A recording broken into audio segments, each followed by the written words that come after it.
Hello friends, मैं देव स्वागत करता हूं आप सबका इस वीडियो में। हम 10th क्लास के चैप्टर नंबर 6 के बारे में आज बात करने जा रहे हैं। वो बहुत ही मोस्ट इंपोर्टेंट चैप्टर है जिसका नाम क्या है, त्रिभुज है।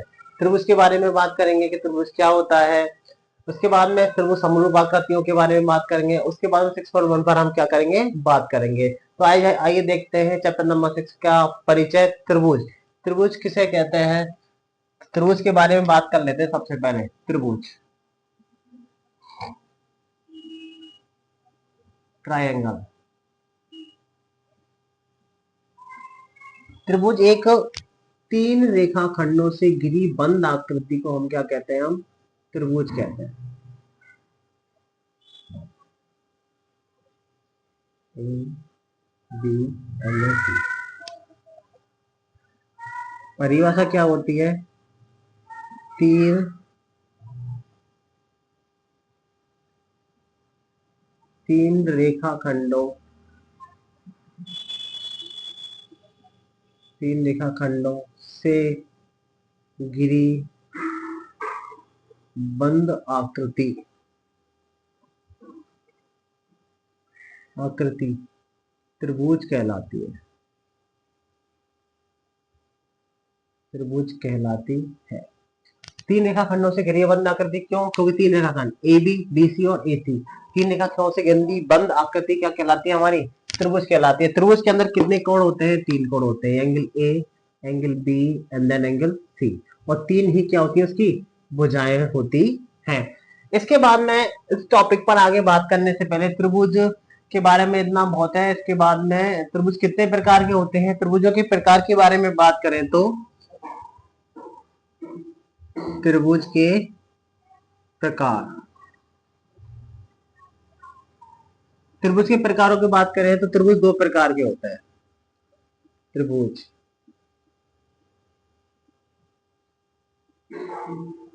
त्रिभुज दो प्रकार के होते हैं। एक तो होते हैं भुजाओं के आधार पर, भुजाओं के आधार पर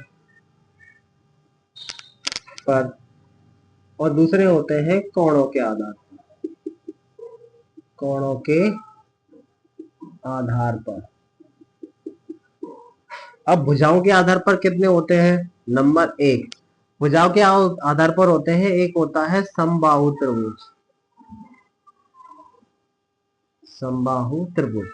दूसरा होता है समद्विबाहु त्रिभुज, बाहु त्रिभुज।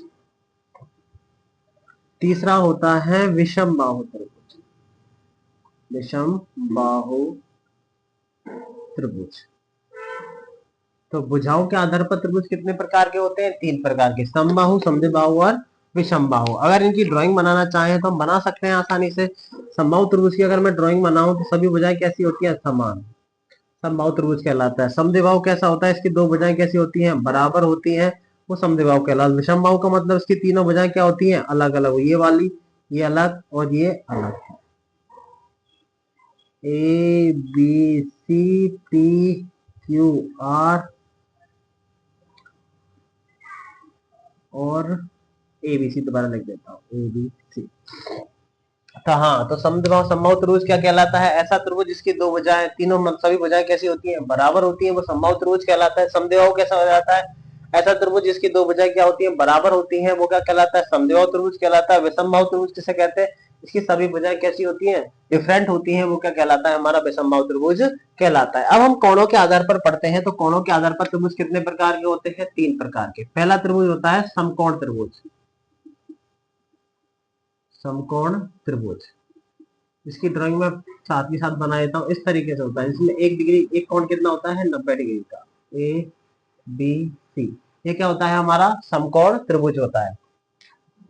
एक होता है न्यून कोण त्रिभुज, न्यून कोण त्रिभुज, जिसमें कोण 90 डिग्री से कम के होते हैं, वो हमारा न्यून कोण त्रिभुज कहलाता है। ये 90 से कम के कोण है। तो ये ए बी सी, ये क्या कहलाएगा आपका, न्यून कोण त्रिभुज। एक कहलाता है तुम्हारा अधिक कोण त्रिभुज, अधिक अधिक कोण त्रिभुज। अधिकोण त्रिभुज कैसी ड्राइंग बनती है? जिसमें कि एक एंगल 90 डिग्री से बड़ा होता है, वो तुम्हारा अधिकोण त्रिभुज कहलाता है। ऐसा त्रिभुज जिसमें एक कोण 90 डिग्री से क्या होता है, बड़ा होता है, वो तुम्हारा क्या कहलाता है? अधिकोण त्रिभुज कहलाता है। त्रिभुजों के बारे में एक जनरल जानकारी हो जाती है कि 3 रेखाखंडों से घिरी बंद आकृति क्या कहलाती है? त्रिभुज कहलाती है। त्रिभुजों के प्रकार, त्रिभुज कितने प्रकार? भुजाओं के आधार पर होते हैं, कोणों के आधार पर होते हैं। भुजाओं के आधार पर कितने प्रकार? समबाहु त्रिभुज, समद्विबाहु और विषमबाहु त्रिभुज। कोणों के आधार पर समकोण त्रिभुज, न्यून कोण त्रिभुज और अधिक कोण त्रिभुज। इसके बाद में इस चैप्टर में समरूप आकृतियों के बारे में बात करते हैं। तो आइए देखते हैं समरूप आकृतियां किस तरीके की होती हैं। हाँ तो फ्रेंड, अब हम समरूप आकृतियों के बारे में बात करते हैं। समरूप आकृतियां किसे कहते हैं? कि दो आकृति के आकार समान हो। आकार कैसे हो आपके? समान हो। आकार कैसे होने चाहिए? हमारे समान होने चाहिए, परंतु आवश्यक रूप से आमाप समान ना हो। आमाप का मतलब होता है माप, उनकी जो मेजरमेंट है वो समान ना हो। ऐसी आकृतियां क्या कहलाती है? समरूप आकृतियां कहलाती हैं। जैसे कि हमारे लिए एक एग्जाम्पल दे रखा है, हमने वर्ग ले रखा है। वर्ग, ये वर्ग ही तो है। तो ये बात बताइए, वर्ग में पहले इतना बड़ा है, फिर ये छोटा, फिर इसकी भुजाएं छोटी होती चली गई, तो क्या ये आकृति समरूप आकृति कहलाएगी? इसी प्रकार सर्किल के बारे में बात करते हैं।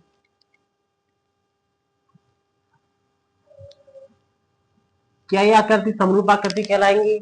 या फिर त्रिभुज के बारे में बात करते हैं। क्या ये जितने भी त्रिभुज, तीनों त्रिभुज बन रहे हैं, क्या वो सभी आकृति जो है हमारे सामने, क्या वो समरूप है या फिर नहीं है?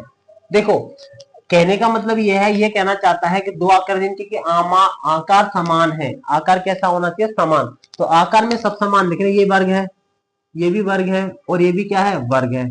ये भी वृत्त है, ये छोटा हो गया, इसकी रेडियस और छोटी हो गई, इसकी रेडियस और छोटी हो गई, लेकिन है तो वर्ग। यानी इसका जो आकार है, देखने का जो मतलब दिखाई दे रहा है, वो हमारे क्या दिखाई दे रहा है? ये एक वृत्त दिखाई, मतलब वृत्त दिखाई दे रहा है। ये ट्राइंगल सबसे बड़ा, उससे छोटा, फिर उससे छोटा। ट्राइंगल की भुजाएं छोटी हुई है। एक्चुअलिटी क्या है? भुजा छोटी होने से इसका मतलब ये नहीं है उनके आमाप समान नहीं है, लेकिन ये आकृतियां दिखने में सेम है। तो ये जितनी भी आकृतियां मैंने बनाई है वो कैसी हैं? सभी आकृतियां कैसी हैं? समरूप आकृतियां है।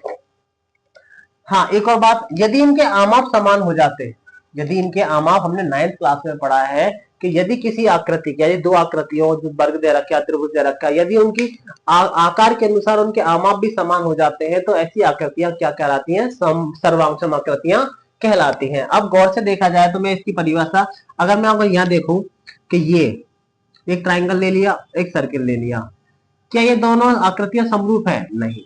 अब आप कहोगे कि ये आकृतियां समरूप नहीं है, क्यों? क्योंकि ये ट्राइंगल है, ये तुम्हारा क्या है? सर्किल है। इसी प्रकार मैं एक रेक्टेंगल ले लेता हूं, एक आयत ले लिया, सॉरी, एक आयत ले लिया, और एक मैं वर्ग ले लेता हूं। क्या आकृतियां? ये समरूप आकृतियां हैं। ये तो है तुम्हारा आयत, और ये है तुम्हारा वर्ग। क्या ये आकृतियां समरूप आकृतियां कहलाएंगे? तो आप बोलोगे ये आकृतियां समरूप आकृतियां नहीं कहलाएंगी, क्यों? क्योंकि इनके आकार कैसे हैं? समान नहीं है। तो वास्तविकता में कहने का मतलब ये होता है, ओवरऑल बात ये निकल के आती है कि ऐसी आकृतियां, ऐसी दो आकृतियां जिनके आकार समान होते हैं, वही हमारी क्या कहलाती है? समरूप आकृतियां कहलाती हैं। अगर इन छोटे बड़े से मतलब, हाँ ये बात सही है कि इनकी रेडियस क्या हो, छोटी होती चली गई। पहले इसकी रेडियस जितनी भी होगी उससे कम हो चुकी, लेकिन मैंने अभी एक वर्ड यूज किया था, ये हटा देता हूं मैं। आई होप आप लोगों को समरूप आकृतियों के बारे में समझ में आ गया होगा। तो मैं एक वर्ड यूज किया था अभी, सर्वांगसम। हमने 9th क्लास में पढ़ा है सर्वांगसम, कि सर्वांगसम क्या होते हैं? ऐसी आकृतियां जिनके आकार समान हो और उनकी आमाप भी समान होती है। कहने का मतलब क्या होता है? मैं परिभाषा लिखता हूं, ऐसी आकृतियां, ऐसी दो आकृतियां, जिनके आकार व आमाप समान हो, वो क्या कहलाती है? सर्वांगसम आकृतियां कहलाती है। सर्वांगसम आकृति कहलाती है। अब कहने का मतलब, इसमें समरूप का तो मतलब ये हो जाता है कि ऐसी आकृति जिनका सिर्फ आमाप अगर अलग अलग हो तो चलेगा, लेकिन उनका रूप कैसा होना चाहिए? समान होना चाहिए। सर्वांगसम आकृतियां ऐसी दो आकृतियां जिनके कि आकार व आमाप दोनों ही समान हो, वो क्या कहलाएंगे? सर्वांगसम आकृतियां। कहने का मतलब ये होता है कि अगर ये जितने भी, मान के चलो कि ये वाला जो वर्ग दे रखा है ये समरूप वर्ग है, लेकिन ये क्या है? सर्वांगसम हो सकता है? हाँ हो सकता है। कैसे हो सकता है? यदि हम ये बोल दें कि ये जो वर्ग दे रखा है इसकी वजह 4 4 और 4 और ये 4, और एक दूसरा वर्ग ले लिया, ये भी 4 ये भी 4 ये भी 4 ये भी 4, तो ये सभी भुजाएं आपस में कैसी हो जाती हैं? बराबर हो जाती हैं। तो हम ये कह सकते हैं कि ये आकृति समरूप है और ये सर्वांगसम भी है। लेकिन अगर इनकी ये साइड अगर अलग अलग हो जाए, मान के चलो अब ये वाला साइड हमने क्या किया? अलग अलग कर दी, यानी ये वाली साइड 2 की कर दी, 2 2 और 2, क्या ये आकृति समरूप, सॉरी, सर्वांगसम हो सकती है? आप बोलोगे नहीं हो सकती है। क्यों? क्योंकि इनकी जो क्या बोलते हैं भुजाएं मतलब भुजाएं समान नहीं है। दिखने में समान है तो ये आकृतियां सिर्फ समरूप होंगी, ना कि सर्वांगसम। दिखने में समान है, ये कि वर्ग है, तो हम ये कह सकते हैं कि आकृतियों का आमाप समान ना होने पर वो दिखती एक जैसी होती है, तब तो वो कहलाती है क्या? कैसी आकृति कहलाती है? समरूप आकृतियां कहलाती हैं। और समरूप आकृतियां हमारी वृत्त भी हो सकती हैं, और तुम्हारे क्या बोलते हैं, तुम्हारे त्रिभुज भी हो सकते हैं, छोटे बड़े वर्ग भी हो सकते हैं। तो ये जितनी भी आकृतियां, हम 2 से ज्यादा आकृतियां ले लें, लेकिन उनके दिखने में वो सेम होने चाहिए, तो वो क्या कहलाएंगे? समरूप कहलाएंगे। यदि उनके आमाप भी समान हो जाते हैं तो हम कह सकते हैं कि सर्वांगसम, तो सर्वांगसम भी हो जाएंगे। तो ओवरऑल बात ये निकल के आ सकती है, हाँ, तो इस चर्चा से ये बात निकल के आती है कि ओवरऑल कि सर्वांगसम आकृतियां जो है, सर्वांगसम जो आकृतियां हैं वो समरूप हो सकती हैं, लेकिन समरूप आकृतियां सर्वांगसम हो ये जरूरी नहीं होता। मैं ये लाइन लिख देता हूं, अभी आपको ड्राइंग से समझ में आ गया होगा कि समरूप सर्वांगसम किस प्रकार की होती हैं। तो सर्वांगसम की परिभाषा लिखा दी मैंने, समरूप की परिभाषा लिखा दी आपके सामने।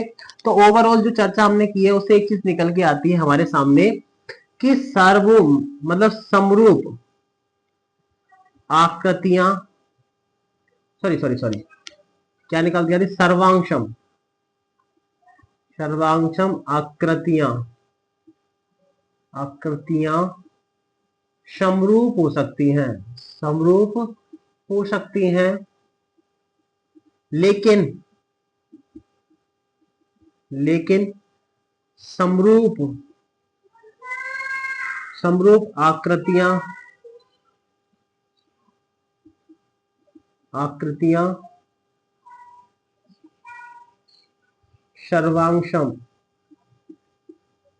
सर्वांगसम हो यह जरूरी नहीं, यह जरूरी नहीं होता। क्योंकि सर्वांगसम आकृतियां व्याकृति होती है जिनका आकार और आमाप दोनों समान होते हैं, उन्हें तो हम समरूप भी कह सकते हैं। लेकिन समरूप आकृतियां व्याकृति होती है, जरूरी नहीं है उनके आमाप समान हो। तो इसका मतलब ओवरऑल ये बात निकल के आती है कि सर्वांगसम आकृतियां समरूप हो सकती है, लेकिन समरूप आकृतियां सर्वांगसम हो ये जरूरी नहीं होता है। तो ओवरऑल बात ये निकल के आती है हमारे सामने कि दो आकृतियां समरूप हो जाती है यदि उनकी भुजाएं समान हो, उनके कोण समान हो, तो हम कह सकते हैं वो आकृतियां कैसी हैं? समरूप आकृतियां होती हैं। तो समरूप में समान दिखना चाहिए बिल्कुल। तो ओवरऑल इसके बाद में समरूप आकृतियों के कुछ नियम है वो मैं बताता हूं आपको। हाँ तो फ्रेंड्स, अब हम भुजाओं की संख्या वाले से, मान के चलो एक से ज्यादा भुजा वाले, ये कहना चाहता है भुजाओं की संख्या वाले दो बहु समरूप होते हैं जिनके संगत कोण बराबर हो। कैसे हो? संगत कोण बराबर हो और इनकी संगत भुजाओं का अनुपात कैसा हो? समान हो। ये हमारी आकृतियां कैसी आकृतियां कहलाती है?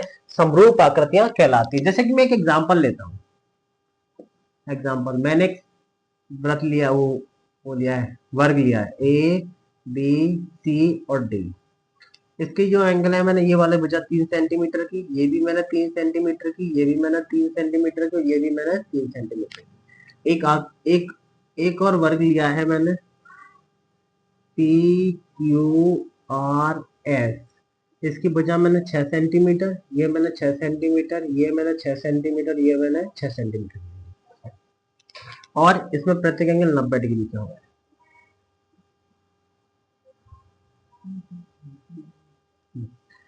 अब आप मुझे ये बताइए, इसको देख के आप ये बता सकते हैं कि ये आकृतियां समरूप होंगी या नहीं होंगी? हमने अभी अभी लिखा है कि दो भुजाओं की संख्या वाले दो समरूप होते हैं जिनके संगत कोण बराबर हो। अच्छा मुझे बताओ कि इसमें एंगल जो ए है वो किसके बराबर होगा, पी के बराबर होगा, ए पी के बराबर हो जाएगा।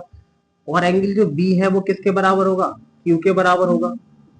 और एंगल जो सी है वो किसके बराबर होगा, आर की। और एंगल जो डी है, P Q R S, sorry, और एंगल जो डी है वो किसके बराबर हो जाएगा, एस के बराबर हो जाएगा। तो ए पी पी क्यू यानी भुजाओं यानी संगत कोण इसके बराबर है, साहब पहली कंडीशन हो जाती है। संगत कोण क्या है कि संगत कोण आपस में क्या है, बराबर। क्या भुजाओं का अनुपात भी बराबर होगा, चेक कर लेते हैं। तो ए बी अनुपात बट्टे में पी क्यू रख के देखते हैं। तो 3/6 बराबर कितना आ रहा है, 1/2 और रखो, पी क्यू रख लिया। अब बीसी, बीसी बट्टे में कितना रखोगे आप, क्यू आर। बीसी का मान कितना है 3 और क्यू आर का मान 6, यानी 1/2, ये भी समान आ रहा है। तो और क्या लग सकते हैं हम, हाँ, सी डी, सी डी बट्टे में एस आर। सी डी का मान कितना है 3, एस आर का मान 6, ये भी 1/2 आ रहा है। इसके बाद में रह जाता है एक, ये और रख के देख लेते हैं। एडी बट्टे में क्या हो जाएगा, पी एस। एडी का मान कितना है 3 और पी एस का मान 6, तो इसका मतलब 1/2। तो हमारी दोनों कंडीशन सेटिस्फाई हो रही है। देखो सभी 1/2 1/2 1/2, इसका मतलब भुजाओं का जो अनुपात है वो बिल्कुल कैसा आ रहा है, समान आ रहा है, और संगत कोण आपस में बराबर है। तो हम कह सकते हैं कि त्रिभुज, तो सही वर्ग, वर्ग ए बी सी डी समरूप होगा। ये होता है समरूप का साइन, समरूप होगा वर्ग किसके, पी क्यू आर एस के। तो समरूप का चिन्ह हमारा क्या होता है, ये वाला होता है हमारा समरूप का चिन्ह। एक दूसरे को समरूप दिखाने के हम किस चिन्ह का उपयोग करते हैं, इस तरीके से। ये समरूप का साइन होता है। अगर इनके भुजाओं कोणों के अनुपात बराबर है, भुजाओं का अनुपात बराबर है, तो हम कह सकते हैं आकृतियां समरूप है। अदरवाइज हम कहेंगे दी गई आकृति समरूप नहीं है। अब हम आगे 6.1 पर चलते हैं। आइए क्वेश्चन को सॉल्व करते हैं। हाँ तो फ्रेंड्स, अब हम 6.1 के बारे में बात करते हैं। समरूप आकृति और सर्वांग समाकृतियां कौन सी हो सकती हैं, कौन सी नहीं हो सकती। अब मैंने आपको सब समझा दिया है। तो कोष्टक में दिए शब्दों में सही शब्दों का प्रयोग करते हुए रिक्त स्थानों की पूर्ति करना है। तो सभी व्रत खालिस्तान होते हैं, सर्वांग सम हो सकते हैं, समरूप हो सकते हैं। तो बताइए, व्रत में तो अगर बड़ा व्रत है तो उसकी बड़ी त्रिज्या होगी, छोटा व्रत है तो थोड़ी, लेकिन वो आकृतियां दिखने में कैसी होंगी, समरूप। तो हम कह सकते हैं कि सभी व्रत कैसे हो सकते हैं, समरूप। तो इस खालिस्तान में क्या आएगा हमारे पास में, समरूप आएगा। सभी वर्ग खालिस्तान हो सकते हैं, वर्ग में किसी के वर्ग बड़े, भुजा बड़ी हो सकती है, कम भी हो सकती है, छोटी भी हो सकती है। जैसे अभी अभी हमने एग्जांपल लिया था, उसमें भुजा एक की बड़ी थी एक की छोटी थी। लेकिन सर्वांग में तो तब होती है, सर्वांग जब होती है जब उनकी भुजाएं आपस में हमेशा क्या होती है, बराबर हो, तब सर्वांग होती है। लेकिन समरूप देखने में जैसा हो, समरूप। तो इसका मतलब सभी वर्ग कैसे हो सकते हैं, समरूप हो सकते हैं। यहाँ पर क्या लिखा है, समरूप। सभी त्रिभुज खालिस्तान समरूप होते हैं। समद्विबाहु त्रिभुज समरूप होते हैं, समबाहु, समबाहु त्रिभुज समरूप होता है। ऐसा त्रिभुज जिसकी सभी भुजाएं कैसी होती है, बराबर होती है, वो क्या कहलाएंगे, समबाहु। तो इसमें क्या आएगा हमारे पास में, सभी समबाहु। भुजाओं की संख्या समान, भुजाओं की संख्या समान वाले दो बहुभुज समरूप होते हैं यदि उनके संगत कोण कैसे हो, बराबर हो। अभी अभी लिखाया है कैसे हो, बराबर हो, तथा संग उनकी संगत भुजाओं का अनुपात कैसा हो, समानुपाती, समानुपाती हो।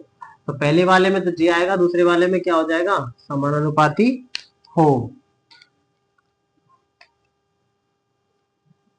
समानुपाती हो। अभी अभी नियम लिखा है। तो यहाँ से क्वेश्चन बन के आता है, खालिस्तान ब्लैंक से पूछ लिया जाता है कि सभी व्रत कैसे होते हैं, समरूप होते हैं। सभी वर्ग कैसे हो, समरूप होंगे। सभी समबाहु त्रिभुज यानी सभी भुजाएं कैसी होनी चाहिए, बराबर होनी चाहिए। तो कहलाए समद्विबाहु त्रिभुज कहलाएंगे। और सभी भुजाओं की संख्या बराबर हो तो दो बहुभुज समरूप होते हैं यदि उनके संगत कोण बराबर हो तथा उनकी संगत भुजाओं का अनुपात कैसा हो, समानुपाती हो। आई होप आप लोगों को यह क्वेश्चन फर्स्ट ठीक ब्लैंक से समझ में आएंगे। इसके बाद इसके क्वेश्चन नंबर सेकंड और वर्क करते हैं। अगले वाला जो आपको क्वेश्चन दे रखा है कि निम्नलिखित जगहों भिन्न भिन्न उदाहरण दीजिए। तो पहला कह रहा है कि समरूप आकृतियां, यानी समरूप आकृतियां बतानी हमें। तो समरूप आकृतियां तो दो उदाहरण आराम से दे सकते हैं हम। जैसे मान के चलो, इसका हल करता हूं मैं, हल। तो समरूप आकृतियां मान के चलो, ये आपने वर्ग ले लिया, एक वर्ग ले लिया और एक छोटा वर्ग ले लिया।